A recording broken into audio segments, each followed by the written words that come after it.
And then came down the second revelation.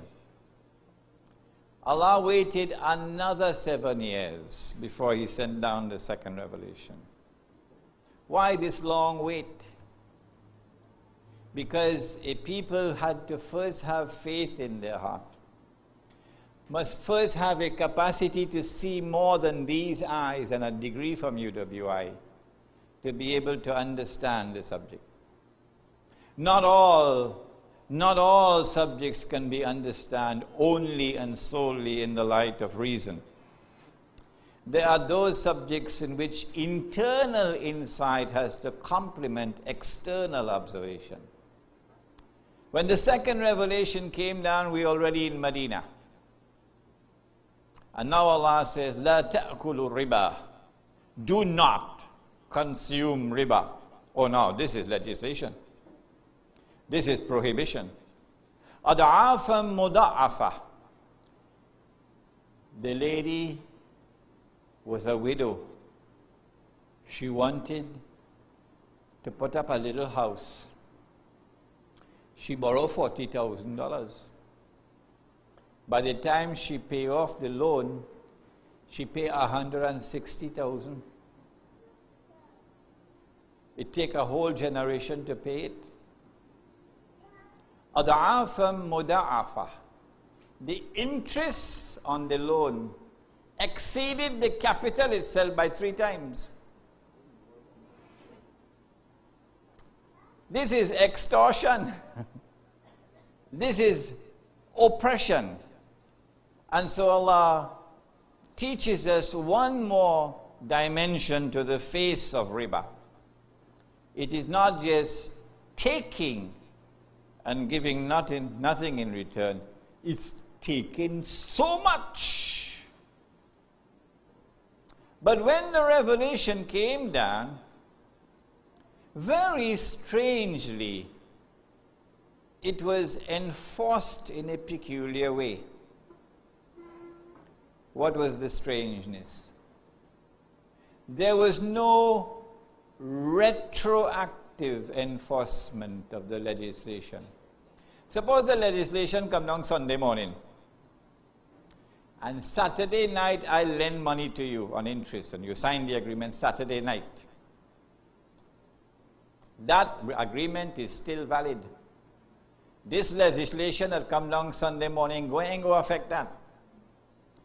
But if I lend money to you on Monday, the day after the revelation came down, and you refuse to pay the interest to me, I can't take you to court, because the court will declare that the agreement is invalid. So there was no retroactive enforcement of the legislation. I wonder why.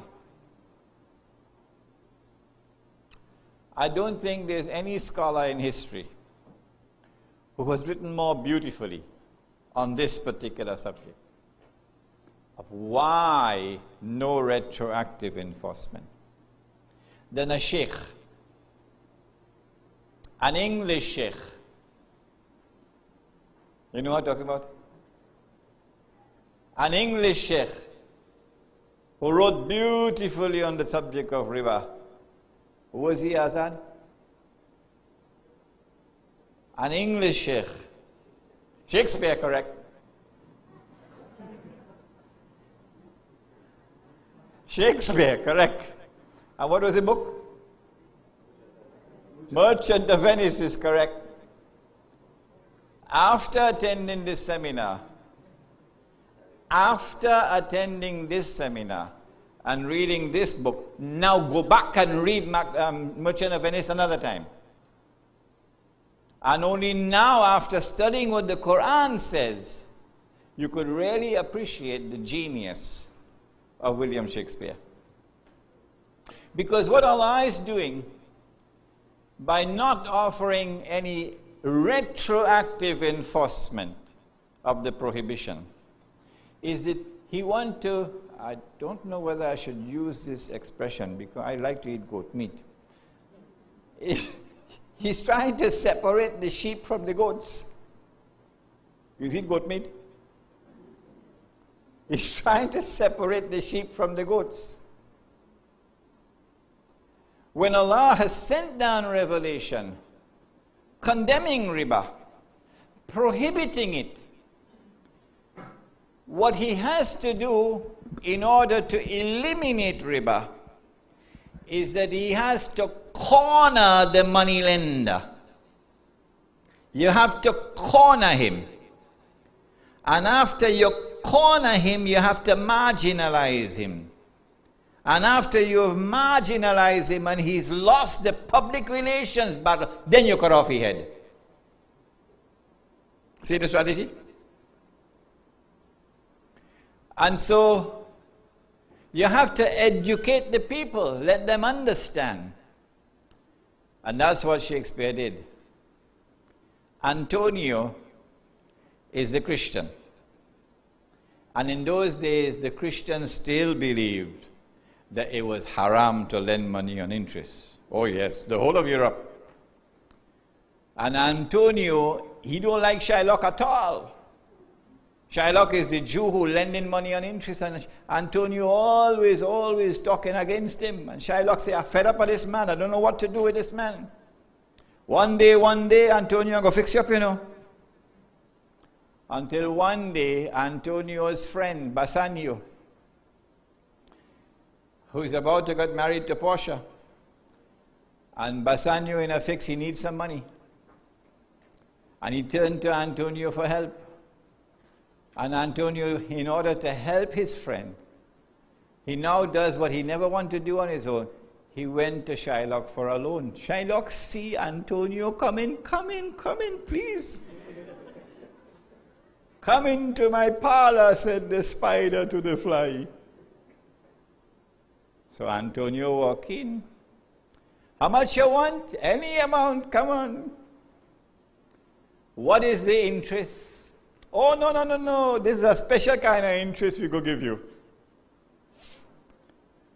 The interest on this loan is if you don't pay back on time, I am entitled to a pound of your flesh.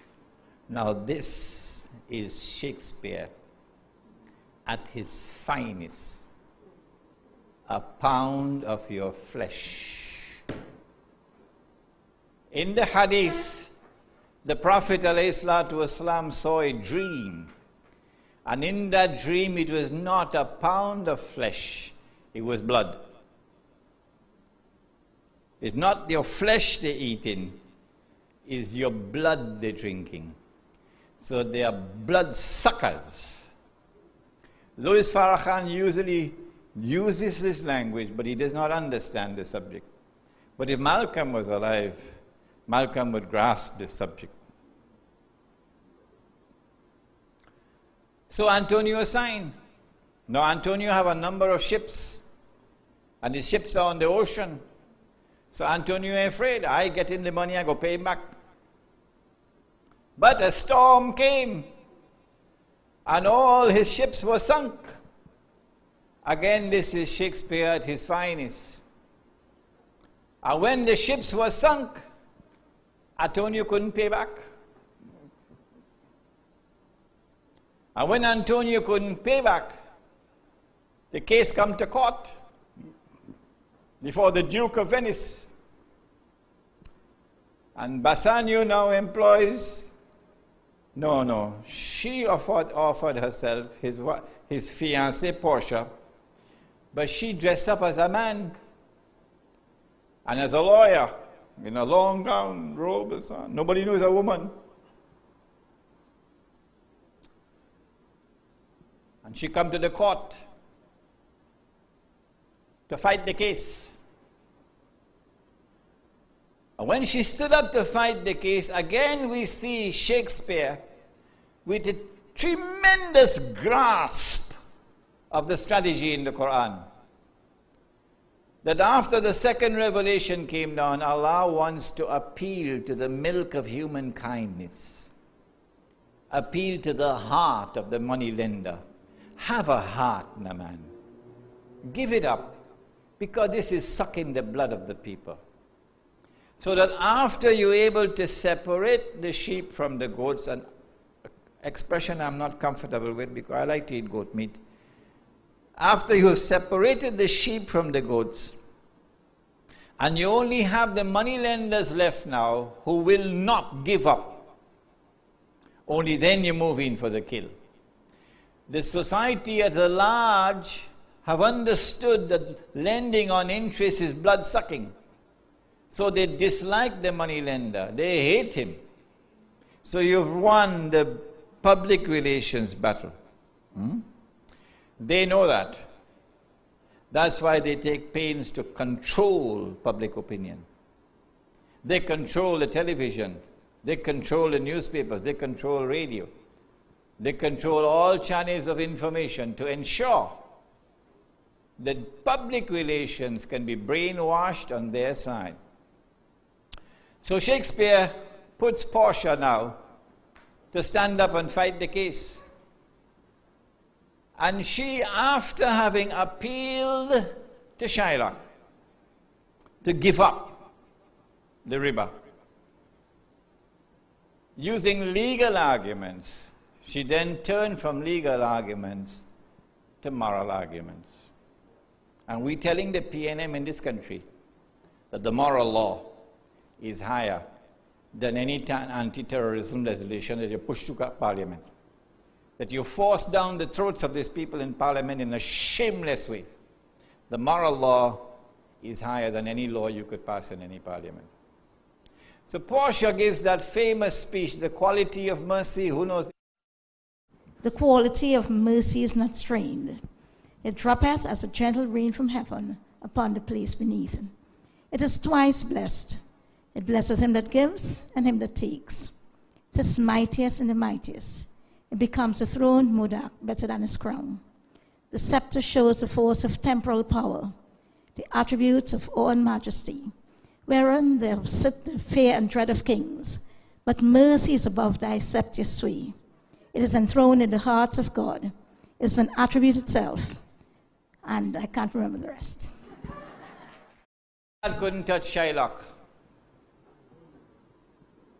Because Allah says there are some people who have eyes but they can't see. They have ears but they can't hear. They have hearts but they can't understand. They're just like cattle. Their hearts are dead. You could talk from now until thy kingdom coming and make no difference. It's like pouring water on the back of a duck. So this was Shylock. So when everything had failed, she said to Shylock, go ahead. Take your pound of flesh. So Shylock happy. I ain't want to call the name of Republic Bank. I may want to call the name of Clico.